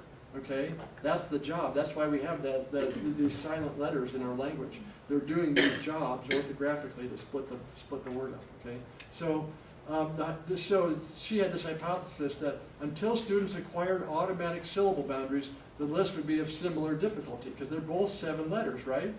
Okay, you see that? So it should be there's 7-letter non-words that you've never seen before. Okay, and so then the lists were for young readers. There was no difference in their reaction time to those because they're all 7-letter words. Okay, the syllables, they weren't perceiving any syllables. Okay, but then for above average readers starting in 4th grade, there's that 4th grade hump, right? 2-syllable words became much easier than similar single, one-syllable words. Okay. You see where there's lots of evidence that shows that there's a lot to this stuff, and it's not a bunch of hocus pocus, okay? This is how you develop your reading. You've got to be able, hitting critical mass requires seeing syllables, as she said in the chapter, okay? It was not until 5th grade that the below average readers exceeded average 2nd grade readers. Does that sound familiar? Right, the ecological validity thing, right? That's right, and then that's not all of them. There's plenty that go further than that before they're exceeding those 2nd graders. Okay, so I say, yeah, teach the syllable types, So this is this thing, table or tabble, right? Depending on where you chop that word. Okay, and if you've been trained in this stuff, this final stable syllable, they call it, is the way the LE always pulls a consonant with it. Always. When it's at the end of a word, it always pulls a consonant. If it's a D or an L or an M, or you can think of, or T. You can finish your thought. I just was going to make a general observation that this is like, when I was in the 2nd grade, I was taught by this teacher that was actually an original Harvey girl. So she was very old, and she probably knew John Dewey, and I loved her. I mean, I've loved all my teachers I've ever had, but she was very traditional. Like, we didn't do book groups, we didn't do anything like that. We learned syllables and stuff. So it's like this stuff, when I was reading about it, and then when I became a teacher, we learned, I don't know what, whole language, kind of, I'm not really sure, stuff about reading. And it was like saying no to the syllable kind of stuff. So now it just seems like all along, Miss Holderby was kind of more right on target all along. I mean, yeah, this is not new. I mean, Orton Gillingham. Yeah, I know how to do syllables because she taught us. 1920 or something, when they were. Right. Yeah. Let me keep going. I don't know how many. I think so. right? Typical readers can often implicitly learn the rules, right? They didn't need explicit instruction on this, right? The dyslexic kids, no. They need direct, systematic, explicit instruction in order for this rule-like behavior to emerge, okay? All right, so I think this is the end. Dyslexics don't perceive the letters and the sounds correctly enough, okay? Right? So there's that thing, the Hebb's rule, the things that fire together, okay? Dyslexics do not build correct shared interletter activation energy, okay? When you're looking at this letter and then skipping some and right, my interletter activation networks are wacky, okay? And you gotta have those. Dyslexics often skip the medial letters, the vowels, resulting in wacky letters, okay? These incorrect activation networks don't automatically split words into syllables. To me, there you go. There's your steps. And we just walked through where the problems are, okay? And so the way to fix that, you have to train them on the individual, at the level of the individual letters, in my opinion, you know, and I think in Louis and Motes and all those guys. Okay, critical mass of sight words, so, you know, I think I've talked about that, right? You've got to get them to that point where the majority of words they see are automatically recognized sight words, and you get there through the individual letters, okay? I think that's it, okay? Let's see. So non-disabled writers, you know, hit that critical mass in fourth grade. All right. Can I make just an announcement? Yeah. I'm gonna give you back the whisks that you gave me, the protocols. As much as I hate to admit it, I do make mistakes sometimes. So if you think I made a mistake in my scoring, you come to me and we'll have a discussion about it. Yeah. All right. Thank you.